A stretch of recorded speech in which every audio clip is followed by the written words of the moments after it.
Hey guys, it's the nerd half of this Nerdtroverts duo, and today I'm going to be continuing my reread of the Percy Jackson series. The next book that I'm about to reread is The Titan's Curse by Rick Riordan, which is the third installment in this series. The Titan's Curse is actually my favourite book in the series. I'm not 100% sure why, I just know that it is, and hopefully by the end of this video I can give you more of a concise, cohesive reason why, as opposed to just being I don't know, it just is. Because I know there's a reason and I just can't think of why. Now, many years ago, I made myself a bunch of bookmarks by typing out quotes and just printing it out and cutting them up. And I was like, okay, The Titan's Curse, I'm going to use a Percy quote. But I just got this really pretty bookmark in the mail. I ordered it off of Etsy and it's my favorite thing. And I really want to use it. But I've been telling myself I'm using a Percy bookmark, so I'm going to use a Percy bookmark. Sadly, it can just sit prettily on my shelf. I'm going to go with the world was collapsing, but the only thing that mattered to me was that she was alive, or whatever this quote is. Simply because the other quote that I printed out has a spelling error. I don't want to do that to myself, looking at that all the time. So the reason that I want to choose a Percy quote is because Titan's Curse is kind of, in my opinion, where Percy really starts romantically. It's where Percy sees Aphrodite and he's like, oh, she looks like Annabeth and stuff, and there's just, this is such a Percy book, and it is a reason why I really enjoy it. So yes, that's why I was always when I get to Titan's Curse, I'm going to use a Percy quote as the bookmark, because this is where I believe Percy romantically truly started to exist. It has been a bit since I read Sea of Monsters. I've been on a bit of a reading spree. I didn't read for a whole month and I had literally nothing better to do. But I read 4 or 5 books in really quick succession, so hopefully I can just smash this book out. It is probably 8:30, 9 o'clock at night, but I figured I'd give it a bit of a start. I've already had my shower for the day and I've just spent half an hour rearranging my bookshelf, so I'm just in a productive kind of mood. So let's start going with this book. Let's do it.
I just finished the first chapter of The Titan's Curse, and I forget, every time I forget how much I love Percy. I literally read Tyrant's Tomb a week ago probably, and even though it's still Rick Riordan and it's first person, it's not the same because it's not Percy Jackson, it's not his voice, it's not his character, and I just every time I forget how much I love him and how fun this book is. I mean, it gets less fun about halfway through, but at the beginning, the first chapter, it's fun and it's realistic. I love it so much. I can't even describe it. The way Percy gets a little jealous of Talia, and the way that he's nervous in the dance, and he's just trying to make conversation and stuff. It's so cute, and him being embarrassed by his mom, and him being I can take on the monsters by myself. It's such a perfect feeling for a kid who's 14 and a half. But again, I'm only a chapter in. I'm just gonna read a bunch and then I'll fill you guys in later. But I'm very excited to continue with the series and finish this book. I don't know whether or not to read it slow and savor it, or just smash it out and devour it. I'm not sure what I'm gonna do yet. I guess we'll see. Okay, so I am 70 pages in, which is chapter 6 of Titan's Curse, and can I just say that I literally forgot about holding up the sky until like the moment that it started happening. Like I just completely forgot that this happened in this book and that it's like part of the prophecy, like Titan's Curse, it's in the name of the book. But I forgot that Talia didn't like hunters, didn't like Zoe. Like I just forgot, completely forgot. I do want to point out, because I saw a lot of hate when Trials of Apollo came out, when there were the 2 hunters that fell in love and were forced to leave the hunt, that it was like, oh, but it's only meant to be like boys. And technically in the vow that Bianca makes, it is swearing off boys forever, but I can't remember if it's Artemis or Zoe, but one of them specifically states that they have to swear off romantic love forever, like no specification of gender. So a romantic asexual Artemis, Eternal Maiden, still exists. It's not like a lesbians club, which, like, while would be really cool, is not the point of Artemis, because she's an Eternal Maiden. And so, like, the hate towards Rick for that particular instance, I think, was kind of, like, a bit much. When people were, like, mad that they weren't still hunters. Because, like, that's Artemis's thing, is forever remaining a maiden, not getting distracted by love kind of thing. So, yeah. Just wanted to point that out. That came up ages ago, but just wanted to point that out. I am really loving the hunters. I forgot how much I loved them. I think I understand Bianca a little bit better now than when I was reading it years ago, though we haven't gotten very far into it. And I just forgot how happy Nico was. Like, I just forgot how, like, bright and optimistic he was. And I like that he's coming out of his shell again in Trials of Apollo. I completely forgot what he was like when you first meet him. He's so different. And then he gets sort of like betrayed by his sister, and like she dies, and then just like all of that just makes him really, really like angsty and sad and depressed. And it's just it's crazy. But I read the words in the orientation film that Nico watches, and I just immediately thought of Camp Half-Blood Confidential, and like I just wanted to laugh. Like, that's just like the funniest shit. The idea that like the only person to watch this film it's like this 10-year-old kid. Oh, I just find that really funny. Anyway, I'll probably read a bit more tonight, and then I'll eventually go to bed, because it is midnight. It is tomorrow already. It's 12:05 at night. In the morning? Time zones. So I probably won't read too much more before I go to bed. I just wanted to give you a little update on my thoughts on what's going on, and I will keep you guys updated as I keep reading. Okay, so I'm literally like still currently reading. I'm on page 104. And again, I completely forgot about Blackjack. Like, I know he exists, and like I remember everything to do with Blackjack, but like literally this moment I'd completely forgotten. Like, up until like this exact moment I completely forgot he existed. And like I just want to bring attention to the fact that like he's like, exactly, listen, we've got another little sea friend that needs your help. And Beth's like, again? And it's just like, the amount of times Percy must go out in the middle of the night to help people in the sea. It's so cute and it's so sweet, and I love him so much. I say that in every single video, don't I? How much I love him. But also, like, can we talk about the fact that Blackjack is a boy in this book? When we first meet him in Sea of Monsters, he is a female. I did not realise it was meant to be the same Pegasi. I thought it was literally 2 different Pegasi, because it'd be like, oh, you know, like it's a long story. Whenever like I saved him life, like that's another story. I'm like, when are we gonna get this story? And I realise it's literally in Sea of Monsters, like it's the same Pegasi. Because because writers make mistakes. Writers are human. But when I was first reading these books, like, I didn't realize that there could be mistakes in books. I literally thought that every book was perfect. And yeah, but I just wanted to talk about Blackjack because I forgot about his existence, and I love Blackjack. He's amazing and I love him and I want one. I love that the Peggers I call Percy Boss. I think it's super cute. I don't know why, I just do. Anyway, I'm gonna get back to reading. Bye. I'm now on page 115, which is chapter 9. So I've broken 100 pages, which is cool. I don't think I'm quite halfway through. I think I'm like just shy of halfway. But I just wanted to just give you like a little bit of an update. So Percy's just about to go off on the quest. And it's just, there's just so much that like I'm remembering that I forgot. Like, it's just been so long since I've read this book that there's just so much that happened that I'm like still surprised by. Like just like everything to do with Blackjack and with holding up the sky. And like that Percy sees Bessie at camp first, like when like he's underwater helping. Like I totally forgot that that was Bessie. Or the Oceanus or whatever the proper name for it is. But it's just like, I'm just so pleasantly surprised with how much it is kind of like reading a new book, even though I know everything that's going to happen. Like some parts of the journey are still kind of fresh to me because it's been so long. So I'm really enjoying my reread and I can't wait to continue.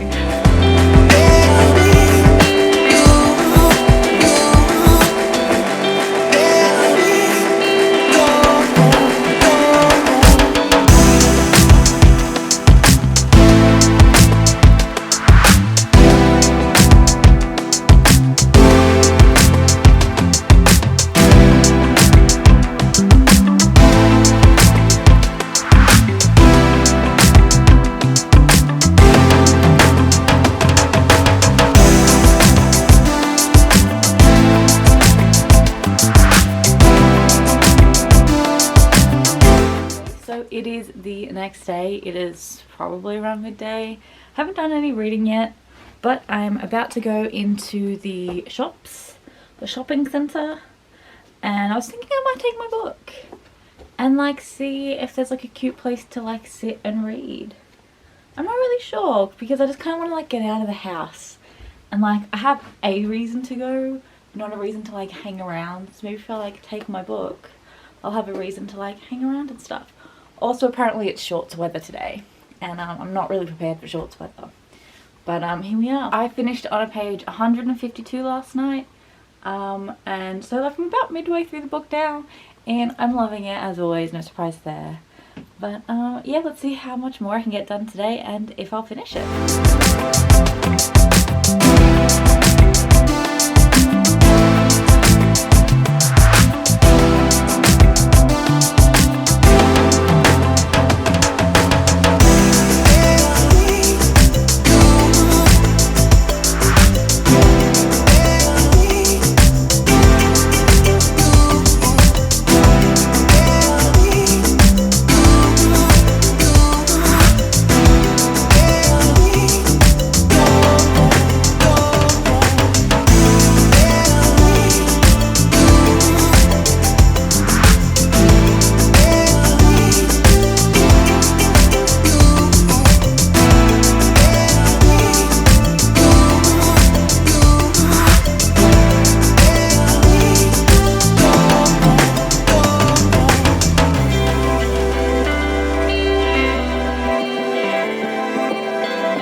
Okay, holy shit.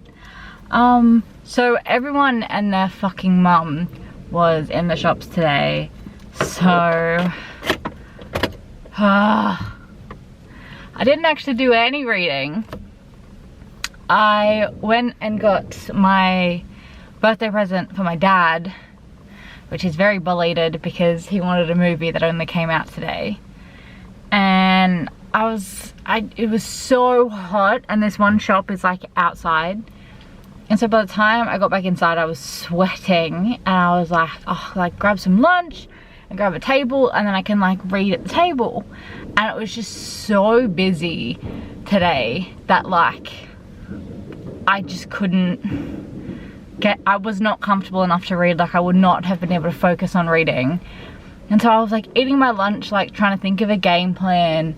And I was like, oh, the library. I haven't been to the library in like 4 years. I can go down and like sit on the couch and like read. It'll be really cute. But HSC started today, which is the high school certificate, which means that every single student that is finishing high school this year is taking exams, which means that every student who gives a shit about their exams was in the library today. And it was just, it's so hot and everyone's in here. And I was just like, you know what? I'm just gonna get the thing that mum wanted me to get, and I'm gonna get in my car and I'm gonna go home. So I haven't done any reading, and it's been eventful, and I could not find the fucking cheese for like half an hour. So I'm ready to be home. So I'm gonna drive home and sit in my bed and read, because apparently when I want to be interesting and do something fun for the vlog, instead of sitting in my bed for the umpteenth time reading a book and doing the exact same stock footage in every single vlog, the world is against me. So we're going home and I'm gonna read in my bed, and I'm sorry, but that's just the way it's gonna be.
Is today like National Weed Day or something? Like I was getting petrol for my car, or gas for my car, and like as I'm like filling my car up, the guy that's like opposite me is like starts a conversation, and he's like, what you putting in your car? And I was like, fucking like 91.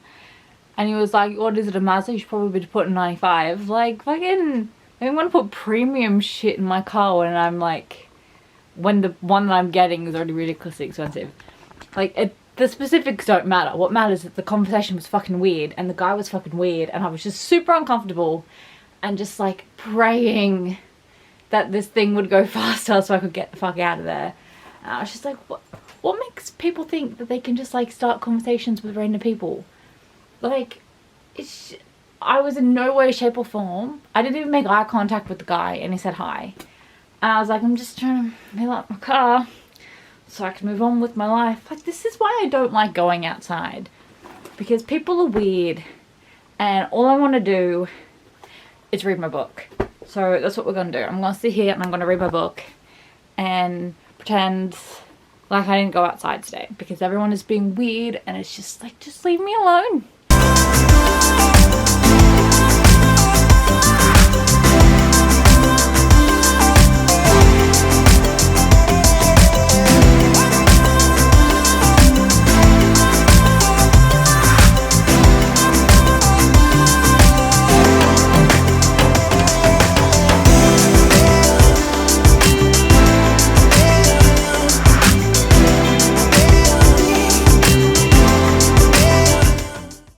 I'm on page 189, which is when they've just finished fighting Talos in the junkyard, and after they've met Aphrodite and all of that. And I just like,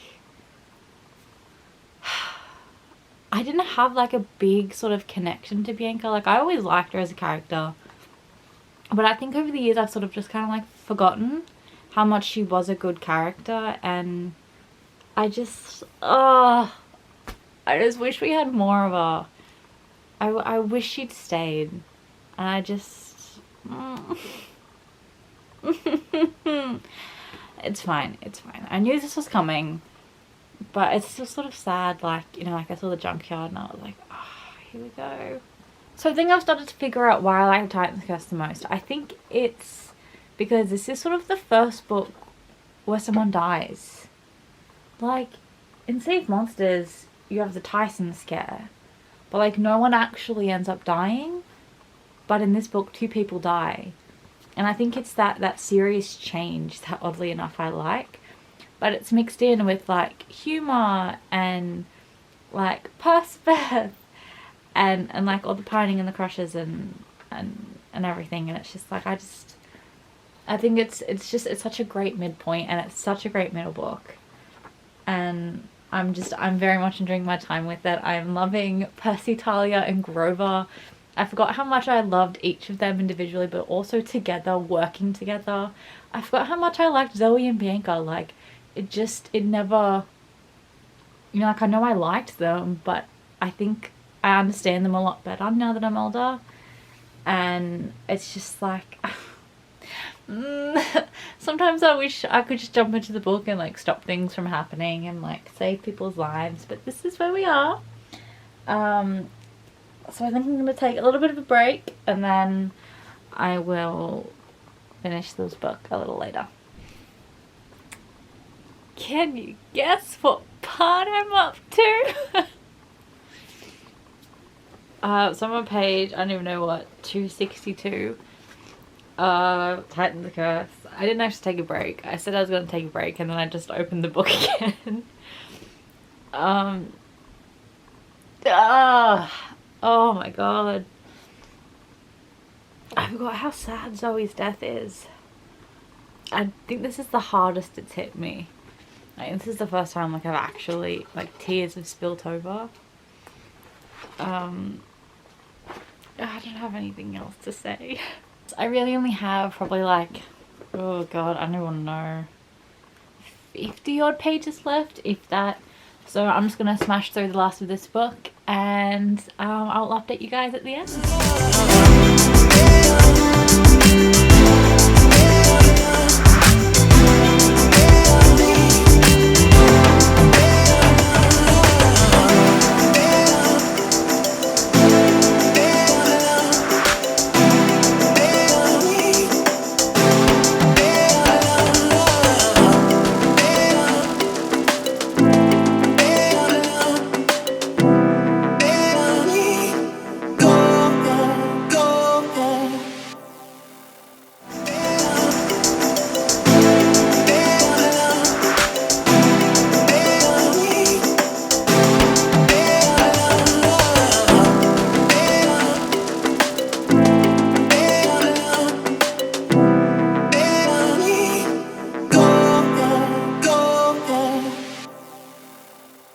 So that is it. So now I have finished it, but I really want to point out a certain part where Percy chooses the prophecy. When he says the prophecy will be about me, I choose it.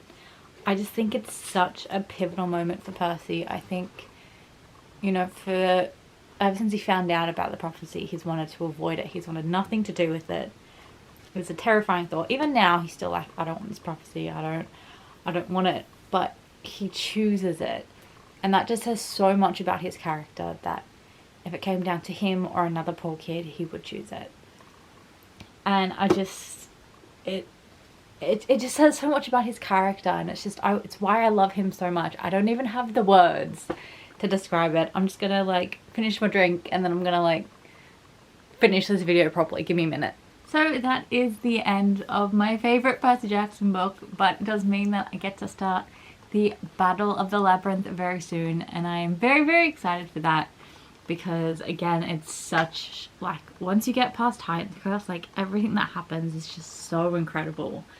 I mean, like, the whole series is incredible. What am I talking about? But it's just when everything happens, like, this book has just made me so excited to continue reading the series. I think I say that every time, and it's just, I always forget how wonderful these books are. until I start reading them again. So this is still by far my favourite. It's such a great read. It's so engaging. Like, we're introduced to 3 new characters who take on major roles in the story, but it doesn't really feel that way. Like, it's just done so seamlessly and so wonderfully that I'm never sort of like annoyed or like, wait, who's what character. Like, you always know who's who.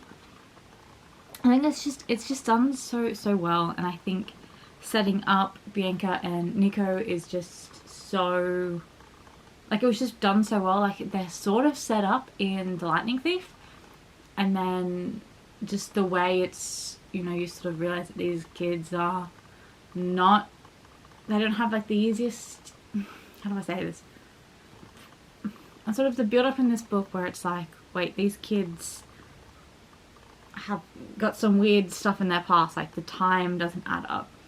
And then Bianca was stabbing the skeleton, and then at the end, the reveal with Nico being the son of Hades and having the Hades statue. Like, it's just all very, it's so beautifully written, and I love it so much. And I forget how much I love Rick's work, because I go online, I go on Tumblr or Instagram or literally wherever, and I see things, and anything Rick Riordan related, I see a lot of negative stuff that I try to ignore because I really don't want to see it. But it just, like, it gets to me seeing all the negative stuff, and so I forget how brilliant he is until I go back and read these books. And it's just, it doesn't matter that I'm 21, it doesn't matter that, you know, I've already read these books. It still has me captivated, and I still want to keep reading, and I don't want to put it down. And it's just the whole journey that Rick takes you on in these books is, it's so beautiful, and it's so planned and brilliant. Like, I don't have words to articulate how much I love this series and how much I love this book in particular. As I was saying before, I think it's probably my favourite because it's sort of the first book that's a little bit more mature. It's got lasting repercussions, like you've got Bianca's death, you've got Zoe's death, you've got, you know, sort of all these lasting effects, Talia going off, what happens with Luke. Like, you have so much that happens in this book that I can see monsters in The Lightning Thief, like, the repercussions, like, aren't as bad. Like, there's no sort of negative things, it's all sort of positive, like Gabe getting out of the way and getting the fleece and stuff. Like, there's no really serious sacrifices that are made in any of the previous 2 books, and this is sort of the first book that tackles those serious issues. And I really enjoy that, because that sounds so morbid, I enjoy sacrifices, but sacrifices is what makes a hero, and that's the devastating story of a hero, is the sacrifices they make. And so I think I like this book because it tackles it really well. 5 out of 5. Absolute fave. Will definitely be reading again. Yes, so that is it for this vlog. I hope you enjoyed it. I'm sorry it kind of went a bit random. Like, I was like, oh, I'm gonna go out, and like, it didn't happen. Like, I'm sorry it kind of went that way. I will be doing another reading vlog for Battle of the Labyrinth, so make sure that you stick around to see that. But yeah, until next time, I will see you guys in the next video. Hopefully it'll be something that's not a vlog. Hopefully I'll get a different kind of content out next. But until then, see you in the next video. Bye!